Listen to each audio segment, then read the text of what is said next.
Hi everyone. So welcome to the another session of Ask Mintos Anything. So very glad to spend the next hour or so and gonna answer the questions which we have gathered. So thanks for that. And basically this time, perhaps I'm gonna spend a bit less time on the questions which we have already answered in the previous sessions or which are available on the blog post, and go in detail in some of the other questions similar to the previous time. So we're gonna go starting with the most popular question, and then let's see how many we can cover. To recap, so what's happened in the last couple of months in the last session? Most of the team it still is working remote, so I would say about like half is working in the office, the other is in the working from home, and then basically the work stream, at least in the Riga office. So we do have the Berlin office as well, and Vilnius office. So the work stream in the Riga office is more or less back to what you would call kind of normal these days. What else has happened? So we continue to develop the product. So we continue to develop the mobile app. So we did some improvement there. We're going to continue investing in that. The same. So we are also working on the features which investors request and which we very well know should be kind of addressed the same, how we portray and how much kind of how easy it is to understand the same pending payments. So that's what we're working on. So there's going to be updates on the granularity of that, and then investors going to be easy to see where they come from and where they stand with the pending payments, and then also on the overview section. So we're gonna separate out the pending payments from kind of those payments which in reality is in recovery. So that's what we would call them.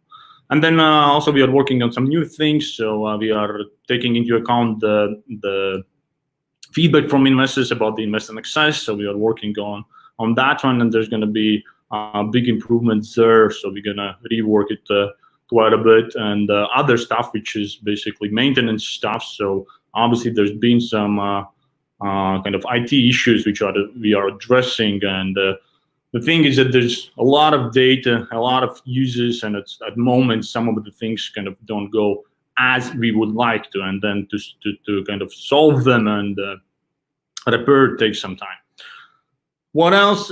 We have a good progress with regulatory. So we do with regulatory projects. So as we have announced, so we applied for the investment brokerage firm license and for the electronic money institution license, both European-wide licenses, which we can passport across Europe.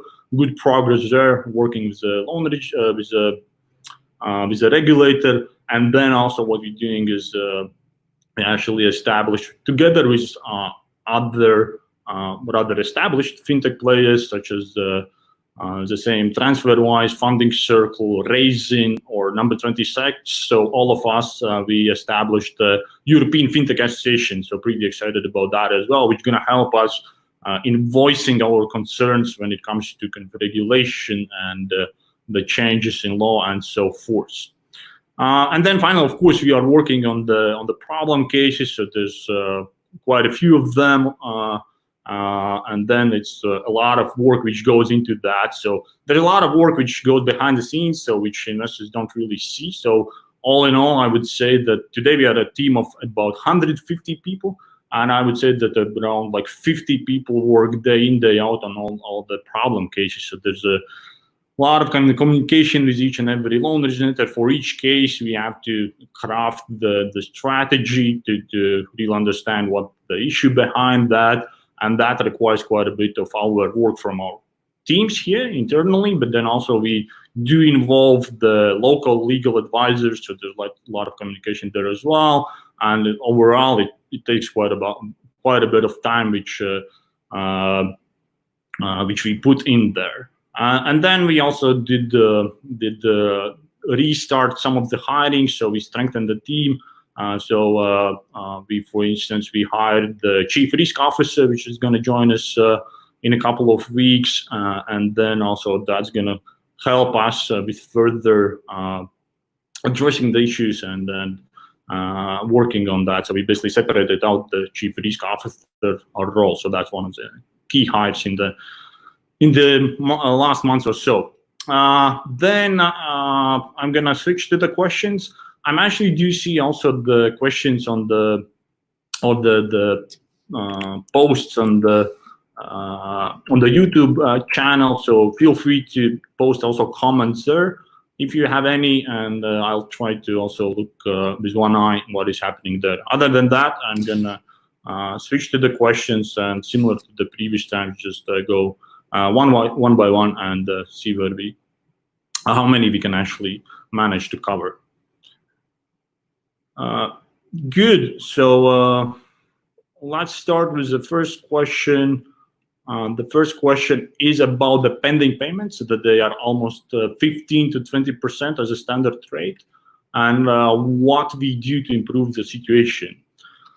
So when it comes to the pending payments, it's as they are portrayed now. So that's what we're gonna change, because part of the pending payments is really what we would internally call, or what we would deal with, is in recovery. So basically, in fact, those are payments which were due from the loan originator. So they either collected the payments from the borrowers, or they are due to make the buyback payments, but they have not done. And that has been for extended period of time. So we're gonna separate them out and also show on the overview page for investors. And then it's basically, if you look at the pending payments, which are for regular loan originators, those which are working on the marketplace, there we actually see quite a good picture. So we see that around like 2 to 3% of total portfolio is in pending payments, and then average pending days are about 2 days. So this 15 to 20% comes, most of it, majority of it, comes from the those problem cases where we are actually working with recovering as much as possible. So then the next question is about the capital service, cash wagon, peachy, etc. And this is not like a question. I guess it's more like a statement. But obviously, so to comment on this, it's obviously been a few lending companies which have experienced a problem. And I guess what we have seen is that a lot of risks have materialized in a rather short period of time, which of course have been triggered to a very large extent by the COVID-19 crisis, and that has resulted in many of the risks accelerating. So those risks have been there out there all the time. So, but as usual with a crisis, a lot of risks actually materialize. So what we've seen, and I'm not going to go in like each and every case. So for that we shared the updates on the blog post. But basically, on a general note, what we have seen that risks have materialized in many different forms. So we have seen borrower default risk. So basically, some of the lending companies going into the problem because the borrowers are not being able to pay back the loans. So either they lost a job, or there's problems with collections, or there's moratorium or whatnot. And then it's kind of borrowers are basically defaulting more than previously. And that actually brings a problem if you go back to the pending payments, where actually the pending payments come from. So in a regular kind of ordinary course of business, pending payments is just a kind of way of regular settlements, and then investors should not see much effect of that. If those settlements are not made, that means that the lending company has not transferred the money from the repayments which they have received from the borrowers, or they have not transferred the money for the buybacks. So what's happening with the crisis is that basically the underlying portfolios are not performing that well, which basically means that the lending companies have to buy back much more loans than previously. So the buyback guarantee is actually for them hard to honor. And this is also what we see with the pending payments, and this is what we're going to improve also. I guess we're going to share already today the split between for suspending companies. We're going to share the split between pending payments between what is borrower repayments and what is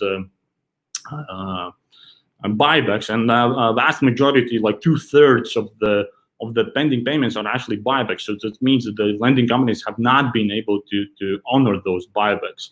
And then we have to work with those cases. So it's a typical recovery case. So it's a workout case, which in some cases might take quite a bit of time to work on and actually get those buybacks fulfilled. And that also means why the pending payments are, why the crisis have actually led to the more kind of what we call pending payments, but in fact those recovery cases, is because the underlying portfolios have deteriorated. There have been that's one of the risks. That's borrower default risk. But then there's been other risks as well. So for instance, what we've seen is like lending company risks. So some of the lending companies were not properly managed, so they were not kind of ready. To be honest, like none of the lending companies ever actually could forecast for such severe crisis. So they could do the kind of budgeting and all this, but nobody, of course, expects that whatever the unemployment goes like by that large increased by that much as it increased actually during the crisis. So while they do project in the future, so they cannot really project like such severe crisis, and that has affected the lending companies and their ability to service the loans and also to fulfill the buyback guarantee. Likewise, we've seen the risks of country risks materializing. We've seen the same currency exchange risks materialized. We've seen regulatory risks materialize. So there's been a bunch of risks which have materialized in the last few months, and this is also the thing with a very diversified offering which we have on the marketplace. So basically we have 30 different countries on the marketplace and more than 60 different lending companies, and this kind of crisis have led to the risk materialize in many different ways. So there's no kind of one pattern across all of the cases, and that's what we see, that each of the cases very idiosyncratic, so and very different. So the more companies, of course, the more there's a chance that some of them gonna experience the problem. Having said that, what we look is on the kind of on a portfolio basis. While it might sound that it's a kind of a lot of problem case, actually, if you look at the portfolio basis, then of the around like 500 million portfolio which is outstanding, about 100 million euros is affected by one sort of problem or the other. Vast majority, like 80% of the portfolio, continue to perform. So we've seen some of the lending companies doing actually taking advantage of the crisis. Anyway, that's quite an extended answer to this question or comment, and I'm going to move to the next one.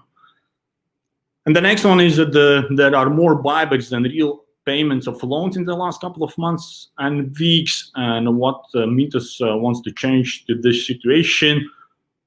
I don't necessarily agree on the specific numbers, but it's not that stark difference. But obviously, there's been a bit more buybacks than previously. But the problem is really that, or the thing behind that is what I explained is basically that the underlying portfolios are deteriorating in the quality. So that means that there is less repayments from the borrowers and more of the buybacks, which the lending companies have to fulfill.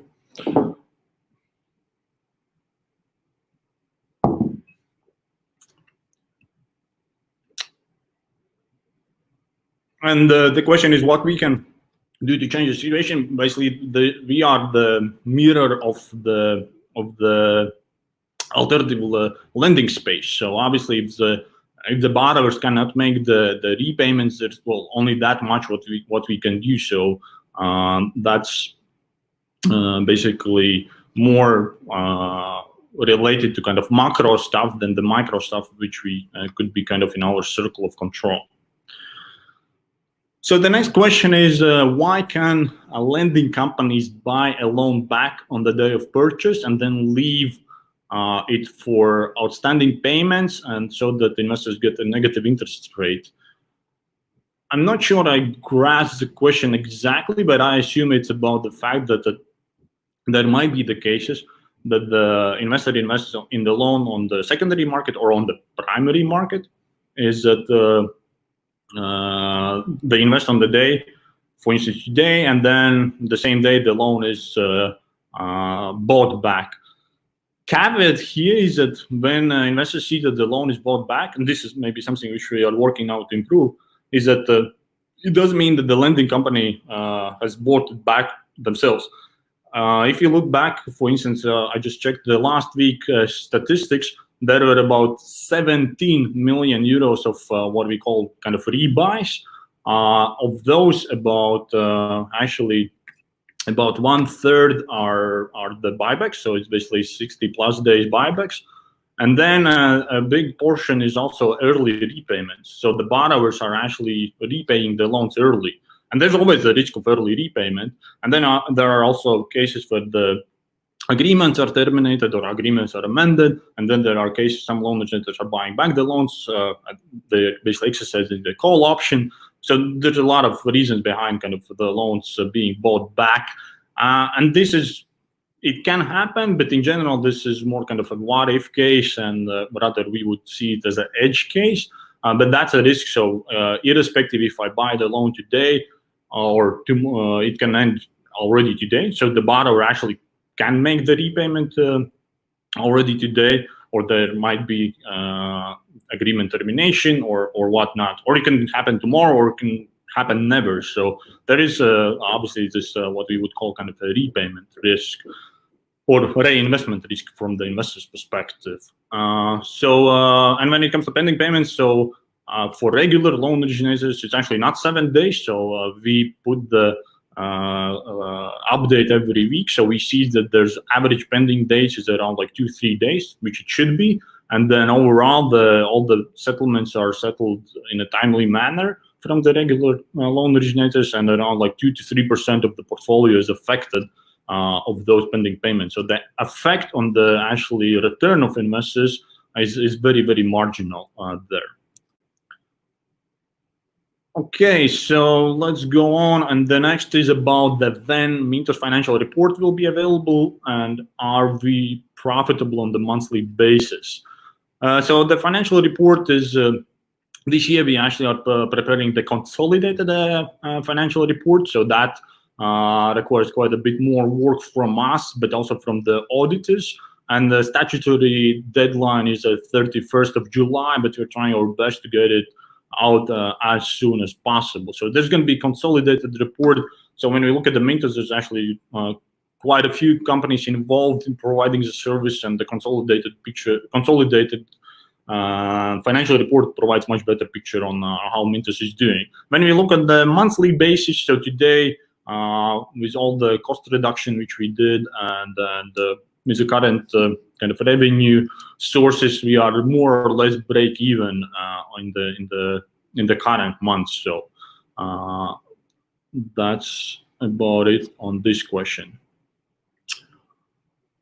So the next question, are we rethinking our anti-investor strategy? We act only in the sense, or I guess in the kind of protecting the loan originators, and the number of investments speak for themselves. I definitely see where investors are coming from when they say it's kind of anti-investor strategy. So it might seem from the outside show, but I would not necessarily being in position and seeing what we see internally, I would definitely not call it anti-investor strategy. So I think it is a very balanced strategy which we have. And there are, of course, the things I think which are affecting is, of course, those kind of problem cases. If we would not have any problem case, then, well, I guess investors would not call it kind of anti-investor strategy. But we have to really realize that there's quite a severe crisis out there. And even with all the government support and all the money printing out, because of the kind of those lockdowns, because of the borrowers losing job and so forth, lending is actually one of the first affected. And if you look at the cross kind of the fintech space, then there's companies which are actually doing very well during the crisis. And then there are like fintech companies which are doing less well, and the lending is definitely affected by the crisis. So what we see is that if there would not be those problem cases, obviously perhaps we would not have this question. But when it comes to the problem cases, then what we look at is really kind of the long-term, or call it medium-term strategy, addressing all those problem cases and trying to recover as much as possible from those problem cases. Sure, from investor perspective, we could go out and say, hey, we have a legal agreement with a lending company. They are whatever not fulfilling the buyback guarantee, or they're not maybe in the position when they even cannot transfer the borrower repayments. Sure, we could exercise the agreement. We could put them in the court. We could say, yes, you're bankrupt, and we've done a good job. And the investors would consider us, guys, you're doing a good job. You're protecting investors, which is very short-term thinking. In the long term, is actually, or the medium term, we have to look at the expected value of recoveries. So for every case, what we look at is what is the expected value of this course of action, or this course of action, or this course of action. And very seldom we would see that going to court and kind of declaring the bankruptcies in the best interest of investors of recovering their funds. Courts take a lot of time. It can drag on and on. You're going to spend a lot of time with the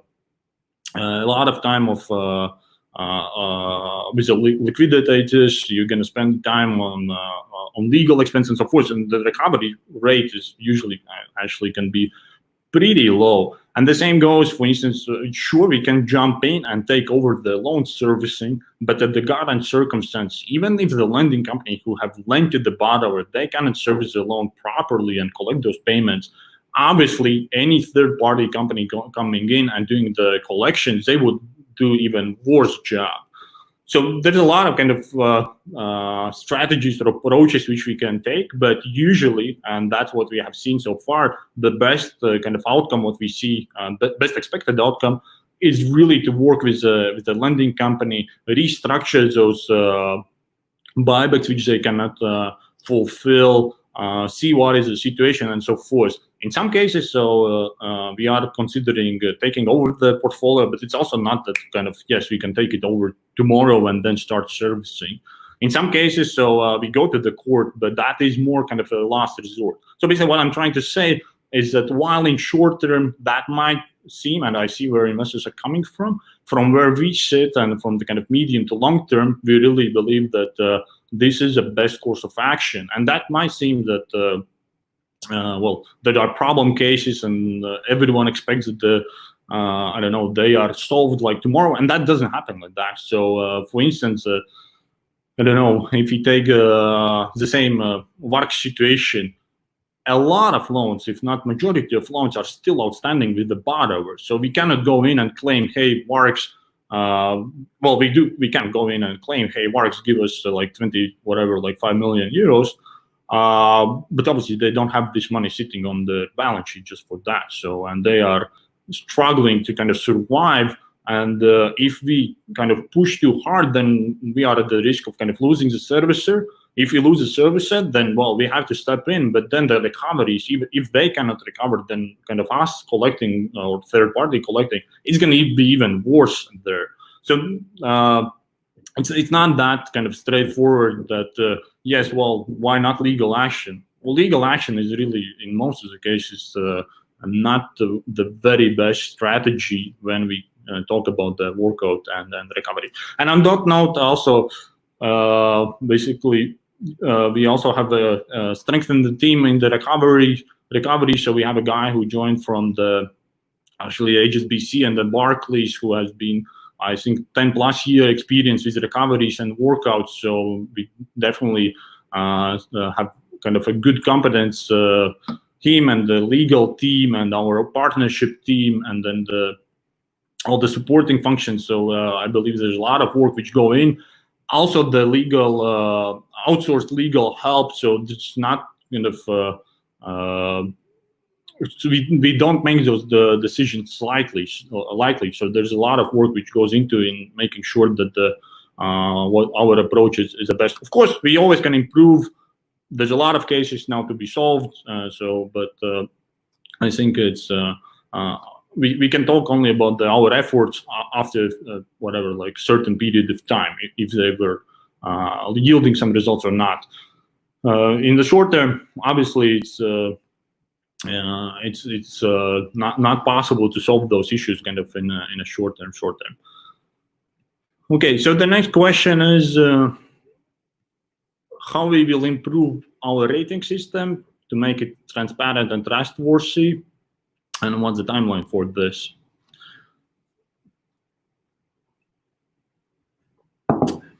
So I'm gonna speed up on the questions. So basically, what is with the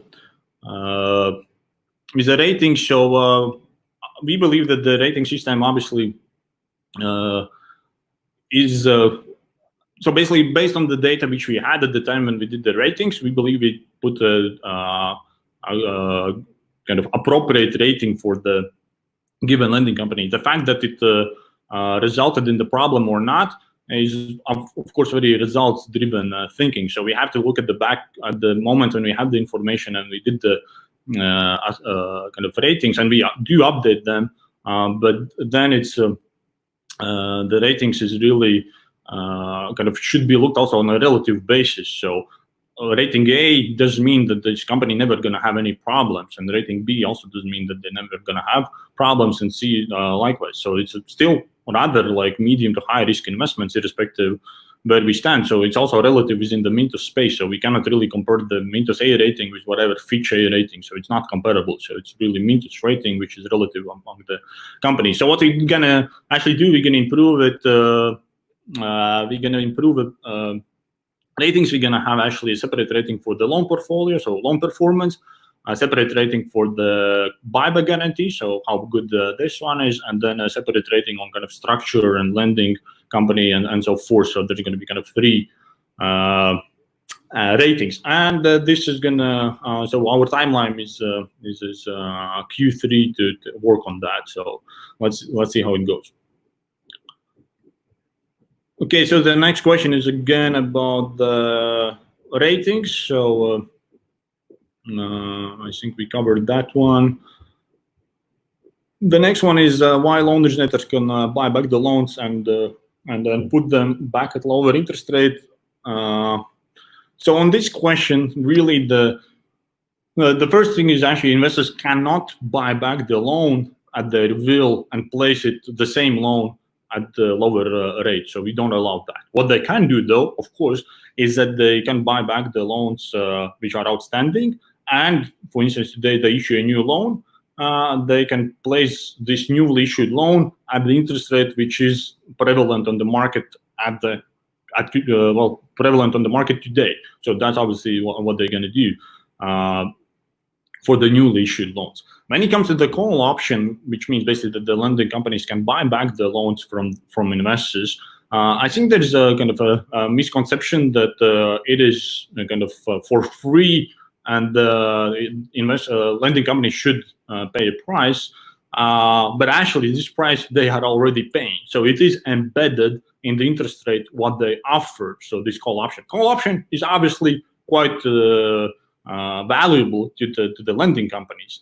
If we would not have this call option, then most likely, if not certain, then the lending companies would provide lower interest rates. So they would sell the loans at a lower interest rate. So instead of say, 12-13%, they would sell it at 9 or 10%. So now when they know that they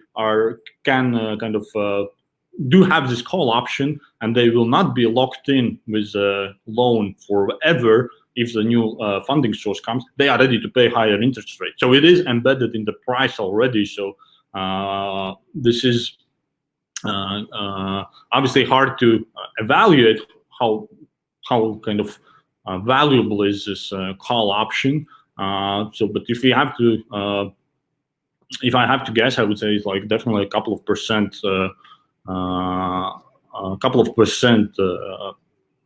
off the interest rate what is offered. So if the lending company offers it at like 13%, they would perhaps offer it at 10, 11 if there would not be this call option. So the next one, in the latest app version, we can read €0 fee on withdrawals. Are we introducing fees on withdrawals soon? No, we don't have any, at least in the immediate future, or like actually as we think now. So we don't have any plans to introduce a withdrawal fee. So whatever call it, field on the app is basically to show that there are no fees to withdraw the money. It's not to show that there's going to be fees. So maybe I already delivered the feedback to the mobile team, and they're going to look at how to improve so that it doesn't seem that we're going to introduce a fee. So we don't have any plans to introduce withdrawal fees now. Okay, what are the Mintos next steps to improve the quality of the loan originators on its platforms? Exposures on Mintos compared to other portfolio require bank guarantee. So there are two ways how to look at it. So one way is to take the underlying asset, which we have now, so underlying loans and type of loans which are originated in the lending companies which originate them, and try to make them more kind of secure. All of that, of course, would yield to lower return to investors. So sure, we can put on top whatever the bank guarantee letter, we can put on top insurance, we can put on top a lot of kind of different things, but that will eat into the yield of investors. So that's one approach. The other approach, what we see actually more viable, is to bring on loan originators which are more established, which have originated more loans. They have different borrower segment. The underlying loans are different, and so forth. So basically, a more secure underlying asset. And this is obviously then for investors if they want to take it or not. And this is also going to be, of course, the lower the risk, the lower going to be return. So what we see now, I would say perhaps today, the loans which we offer or whatever, somewhat the kind of medium risk or something. And then if we go kind of lower risk, then the returns would be much lower. So that's what we see with kind of in the Western Europe with established platforms such as lending clubs or Zopas or funding circles, where the returns are 6-7%. And that's obviously where we can also work. And the data depends on the investor appetite to take these loans. With respect to the current loan originators, so we're going to continue working on already what we had, all the principles in place, the same limiting how much they actually fund through the Mintos, looking for the certain size of the loan originator so that they have a track record, so that there's a management proper in place, that they know what they're doing. So, but it's still kind of the underlying asset is, of course, carries certain risks. So that's what we have to realize. So the next question, what are our lessons learned from the current situation and what we want to improve to avoid situations like this in the future? So obviously the current situation is, the current situation, I would assume it's all about whatever problem cases. It all started in more or less before the COVID or with the COVID, before COVID. So sure, we had some problem case here and there, but a lot of risks materialize now actually during the crisis. For the crisis, each crisis is different, so it's not that easy to prepare for each and every crisis. But I think what I have learned is that the things which we did already before make sense, and we should do them even more. So the same is looking at the diversified, looking how diversified are the funding sources for the lending companies. Looking at what is very important is looking at the management and doing the reference checks. So if it's each of the case which we have, it's a very different kind of negotiations or relationship depending on what type of management is running the company. So then it's also about what we already had is having a strict limits. What is the minimum portfolio the lending company should have, what track record they should have, and so forth. So basically doubling down on what we already did, and then improving on that.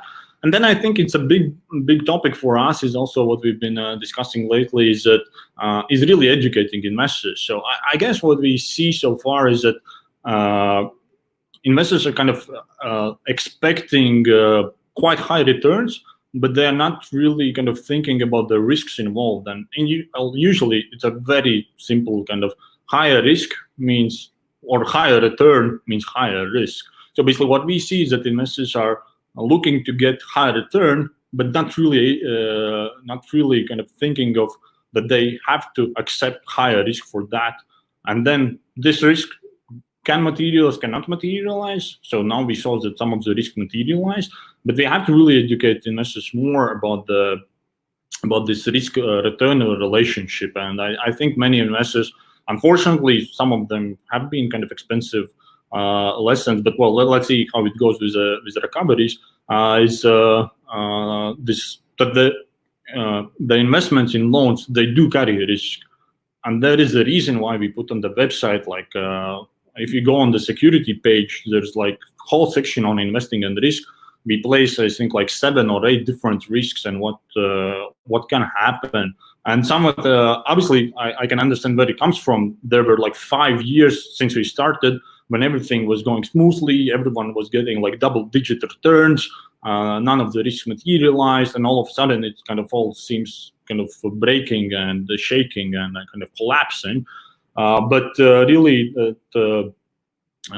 investing is really the long-term game. So those investors which have been investing for 5 years with us, they manage actually, if you look at the cohort, they actually have not lost or don't have at risk to lose any capital. So to cut it short, basically educating investors about that return, and if you're looking to get extra return, like double-digit return, they don't come without the risk. It's not like a risk-free investment. There's going to be some problems in one form or the other, and there's going to be some cases where there's going to be potentially loss. So that's part of the things which we have to do more, and definitely continue on educating on diversification. If you look from the diversification perspective, so today we have about 500 million portfolio outstanding. Of that, 100 million is in suspended and defaulted lending companies, which is basically kind of at risk. Of that, we expect to get in recoveries actually quite a lot.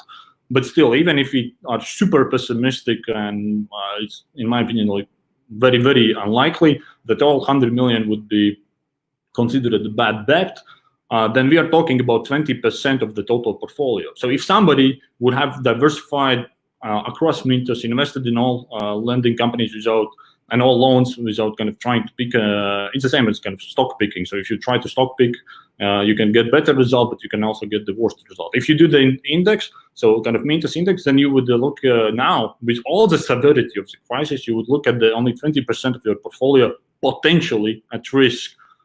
Assuming that we can recover to like 50%, 60%, so we're looking at like 10% of the portfolio at risk, which is 1 year of return on Mintos. So basically combining this, that investing is long-term. So you have to look at the long-term. So we cannot look at the investing only, hey, I started in whatever, January 2020, in April, all the kind of shit hit the fan. It's like stupid investment. Sure, it's kind of unlucky and very unfortunate, to be honest, kind of timing of investing. But the real returns of this asset class, we're going to see only over the decade or a couple of decades when the economy goes through the cycles and we see both the good times and the bad times. Of course, I definitely resonate with many investors who joined in 2019, and for them, well, it's been kind of unlucky timing in a way, because they joined and they kind of haven't had those 5 years of constant double-digit returns. So this is something which we have to work on as well when it comes to the future. So the next question is about the group guarantee, what it is worth if it is not available in an emergency. And this perhaps is also another thing which we should work on, is that the guarantee itself, while it is called guarantee and there's no kind of other way to call it, well, there are other ways, but usually in the corporate world or in finance, it is called guarantee. It still doesn't mean that it's kind of absolutely guaranteed. Even deposits are not guaranteed actually above like certain limits. So there are plenty of jokes about what is guaranteed in life, but there are only just a few things which are guaranteed, like what they say, like taxes and death, right? The rest it's a guarantee, right? So the guarantee is only as good as a provider of the guarantee. And I think that there's this kind of how to call it, fake certainty which this war gives, that the investors believe that, hey, if it's guaranteed, then no matter what, I'm going to get my double-digit returns, and if it's guaranteed, it's guaranteed. The guarantee is only as good as the one who gives the guarantee. All of those things, if you look at so at the end of the day, investors are buying the underlying credit. So they are buying the credit which is claim rights against the borrower. So borrower, the underlying borrower, owes money to the investor. All what we have on top of it, call it buyback guarantee, call it group guarantee. We could put something else as well, say insurance. We could put something else on top as well. All of those are credit enhancements. So they improve the kind of quality of the underlying asset. But none of them is a guarantee that the return is going to be exactly what is interest rate. So the group guarantee obviously is only as good as a giver of the guarantee. And now when we saw in some of the cases when the lending company or the lending group of the lending company, they experienced the problem with the cash flow, the same work situation and Finco. Of course, group guarantee is not very valuable at that moment, so there's very little value of that. So this credit enhancement kind of drops in value kind of significantly. And therefore, that is one of the reasons why we want to put this ratings about the loan portfolio and loan performance. If the loan performance is good and the loan portfolio is performing, then actually all those credit enhancements being buyback guarantee, group guarantee, they are of second nature. So first, it could be the case that there's a very good loan portfolio and loan performance, and then you don't have to pay that much attention to credit enhancements. Or it could be that the loan portfolio is very weak, the performance, but then there are very good credit enhancements such as buyback guarantee and group guarantee. And when we talk about credit enhancements, likewise, we could ask for collateral, we could ask for insurance and whatnot, but that, which we already covered a bit, would eat up in the returns of investors. So the next is, can we start another secondary market where the defaulted and the suspended loans are traded? We have looked into that, so we have thought about that, but to be honest, so what we see, while there is obviously a lot of investors who would want to sell the problem cases, there are very few which would want to buy.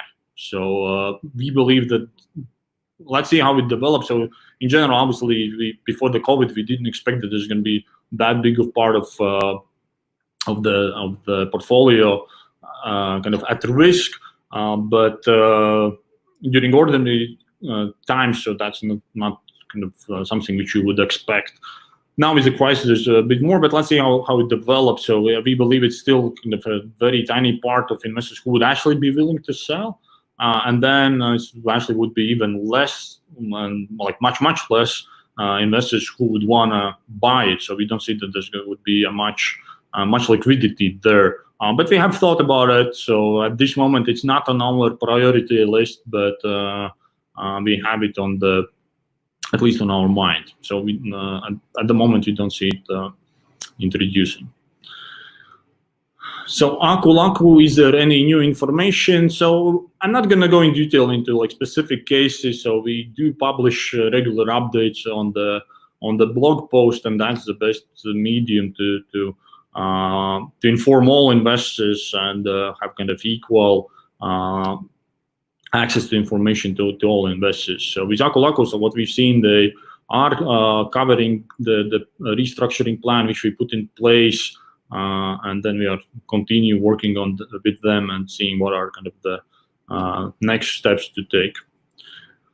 The same is what is the current tangible situation with capital service. The same, so basically the updates we put on the blog post on our blog whenever we get the new information. So it's on a regular basis, at least on monthly basis. For suspended, it's actually on bi-weekly basis. And then the best is to read the blog. The current situation is really that we are working with them. Poland was obviously as an alternative lending market hit very, very hard. So it's been a lot of kind of caps introduced. They couldn't kind of collect and so forth. So a lot of kind of things which didn't play into the favor of the lending company. So they experience what we consider are short-term effects, but we have to work to make sure that those short-term effects don't go into kind of the long-term effects. So for many of them, as I explained before, all the pending payments, which are, well, we will rename them for the suspended companies to in recovery. So those amounts in recovery are basically, majority of it is buybacks. So 2/3 of the pending payments for on average are buybacks. So we have to restructure those buybacks. If the lending company cannot honor it now, then the restructuring is in our opinion, with capital service as well, the best way to go and to remedy the situation.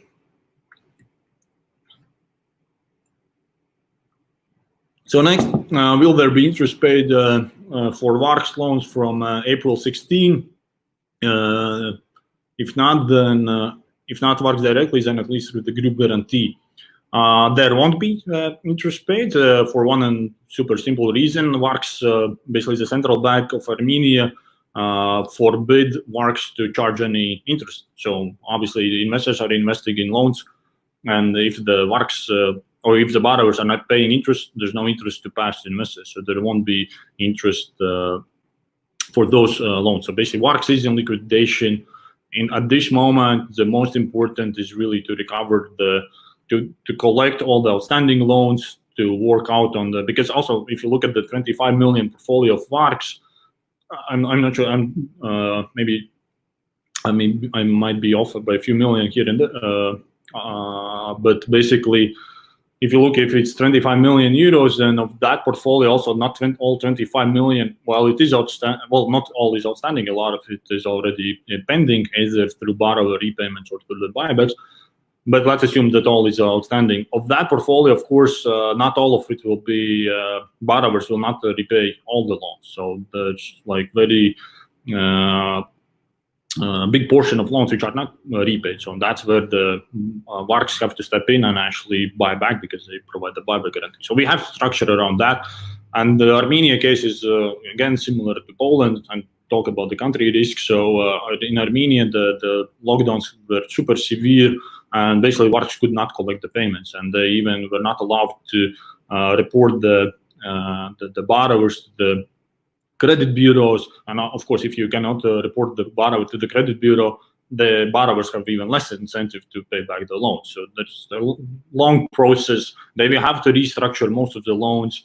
And similar to how we work with the lending companies, also lending companies work with the borrowers. So for them, sure, they can go in and say, hey, give back the loan. If not, I put you in the court. But if you put in the court, it's a lengthy process. Recoveries take quite a bit of time, all the legal expenses, whatnot. And then expected recovery is much lower than if you work on the kind of extension or you work in restructuring and so forth. So it's definitely with VARCS, it's going to be a lengthy process. And that's also what was shared on the blog post. So the next, am I invested in Mintos myself? I have, but my portfolio is not really representative because it's a very tiny portfolio of my what you would call investment portfolio. So my main investment in the last 5 years was in education. So I spent quite a bit of money on getting my MBA, and then just recently paid it back. So it's not very representative. so I just recently started to invest, so it's not very representative, but I would say that if you look on, obviously it's hard to talk about generalities, but in investing world, so because there's like different preferences, then it's basically should be minor part of the total portfolio. For some, it could be a bigger part. Of course, there are different preferences, but if we want to generalize, then it should be perhaps a minor part. So, and all modern investor portfolios most likely should consist of assets which are available to investors, and that could include stocks, most likely bonds as well, maybe real estate, and then only then there would be also part of loans in the portfolio. So it's hard to give exact percentages, but I would say it's definitely not kind of at least, well, for sure it should not be the whole portfolio in loans, and most likely it should not be even like 50% of investments of the investment portfolio put into loans. But of course, people have different opinions and different views, and everyone can make their own kind of assessment and choose. So the next is why Delfin Group are buying back the loans with high interest rates and issue the same loans with lower interest rate. As mentioned, they do not issue the same loans, are not placed at the lower interest rate. If you notice that so we have our own controls, but if investors notice that exactly the same loan have been bought back and then put at the lower interest rate, just report us, so because we don't allow that. What they can do, they can buy back the loans which are outstanding, and then, for instance, they issue a loan and place it at the prevailing interest rate. Why Delfin Group is doing this is because they have extra liquidity. So they actually have extra liquidity, and also for many lending companies, we see that there is extra liquidity, which is driven by the fact that their portfolios are decreasing. So they cannot find as many borrowers to lend to, and they basically get the repayments of their previous portfolio, and they have extra liquidity. And this is what is happening actually. If we read the same in The Economist a few days ago, or I think in the last edition, there was a graph and kind of which showed very well what is happening around the world, that in general there's a lot of kind of disposable or discretionary spending is down, and then the saving rate is up. So there's kind of not that many people actually borrowing, and that's leading to extra liquidity to some of the lending companies, and they obviously doesn't make sense to have cash on the balance sheet and then continue in a way paying for the funding source. So that's the reason. Okay, so next one is why I would like to ask why we apply FIFO for loans which are under special conditions. Why not spread incomes equally between investors? The reason there is that investors do hold, in majority or in big part of the cases, they hold a direct claim toward the borrower, or even in indirect structures, there's loans pledged and so forth. So if we would distribute if not all loans, basically we could distribute if all loans have been finished. If all loans are finished, then we can say on pro rata basis we distribute among all investors. But if not all loans are finished, then we have to go by FIFO, because basically the investors who have the loan, which is a most senior one or the longest outstanding, they have been repaid, so they don't really have the outstanding claim toward the borrower. So then the only issue was that a lending company did not pass the payment to us, or they did not honor the buyback. So that's why we have to honor the FIFO, because otherwise we would be putting the investors which have invested in the recent loans at a worse situation, because they would at a better situation at the expense of those which actually invested in the loans which were issued quite a bit before that. So the next is, why do we call buyback guarantee when there's no guarantee for our loans to be paid back? As mentioned, it is credit enhancement so it should not be treated as guarantee, and that's something which we should look into, so that people don't treat it that it is 100% guaranteed. So it is a third-party guarantee that the borrower will make the payment, and it is as good only as a provider of the guarantee. So it's not 100% assurance that the loans will be paid back. How many payments are scheduled with Finco? So we covered that one, that we will post it. We post what we get on the blog post. So far it is those 2 payments, and then when we learn about the situation going forward, then we will update investors accordingly. So in general, there's still a lot of work to be done to understand how the lockdown is going to end, how the Finco will be able to charge penalty fees if not, so what's going to be restructuring and so forth. But basically what also Finco shared is that they expect that in the coming year they will be able to cover at least half of the portfolio at risk. So that's what we shared also on the blog post. What is our thoughts on the current situation with Cashwagon?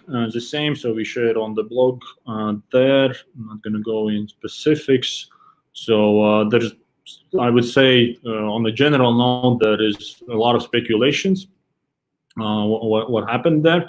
So we are working with a lending company, so they are making some partial payments what they can, or passing those payments, or making the buyback payments. And there as well, I think on this note, there's one thing which I wanted to touch is that I've seen that investors are saying that yes, well, Mintos should check that each and every loan is issued according to regulation, which is not, well, first of all, it's not really feasible for us to do so.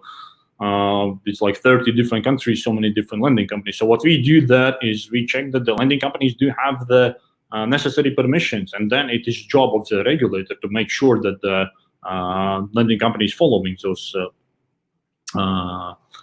requirements of the permissions or license. So, but for now, it's all speculations with respect to Cashwagon. So we have to see any specific claims or anything. So can we explain the situations with all sorts, with a bunch of different lending companies? So that's what we do on the blog posts. The next is, what is our relationship with financial regulator in Latvia, which is called the Financial Capital Market Commission. There are rumors that there is some ongoing investigation for investor protection. I don't know anything about any ongoing investigation, so I'm definitely not aware of any, and I think those are really rumors. So our relationship with our regulator in Latvia is that we are applying for the license and for permission, so we have not heard any objections or anything from the Financial Market Commission.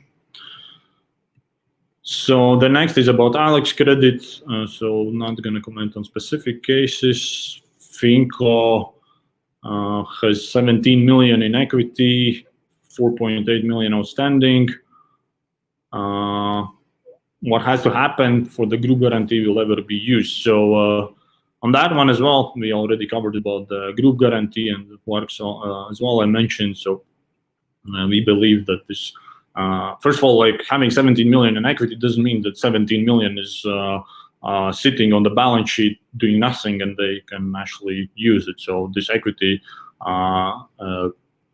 is on the liability side and an asset side, so they might have loans or something else. So we don't believe that the exercising a group guarantee basically would put Finco Group on at risk, and then we would actually end up with even much less recoveries. That's our assessment of the situation. Yes, about WARCs we covered, and then the question is about, and this is also, I guess, the last question we can cover today: are we planning to forbid or reduce extensions of loans, as there are so many investors unhappy about it, reducing their investments due to this? This is a Another thing which I guess we also have to educate investors is that extensions is part of the business, so that's nothing new. So a lot of loans are extended or were extended before COVID. A lot of them, actually even more so, have been extended during COVID, and even and they're going to continue to be extended after the COVID. So extensions is part of the business, especially when it comes to short-term lending. When the borrowers are coming and extending the loans, or the lending companies are offering those extensions as well. So obviously during the COVID crisis, number of extensions have increased, and that is for the reason which we touched a bit previously, is that the borrowers, they face the difficulties to repay the loan.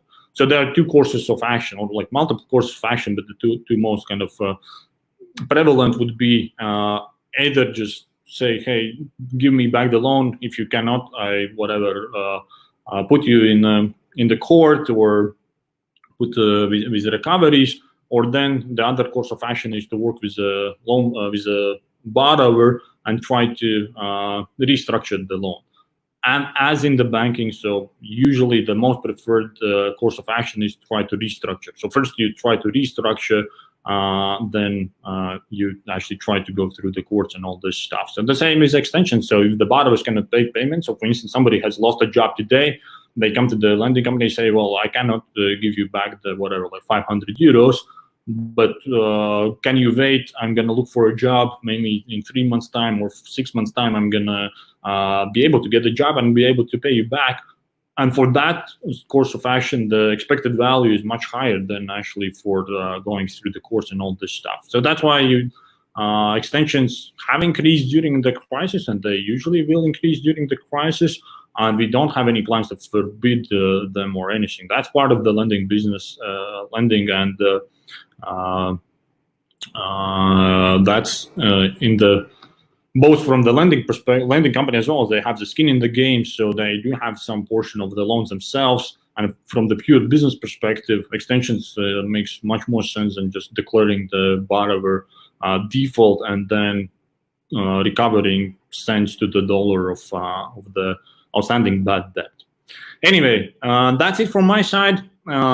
It's been a pleasure to take the time and answer the questions. As usual, so if you do have any questions, feel free to reach out to us, to our investor service team. So we're doing our best to provide good answers to the questions you ask. And please follow our official channels, such as blog posts, and if you're part of the forums or something as well, you can find some valuable information. Although there you can perhaps have to filter out because there's a lot of speculations and kind of information based on random facts. But other than that, I will say thanks for joining today, and hope it was valuable for you guys. Thank you. Cheers.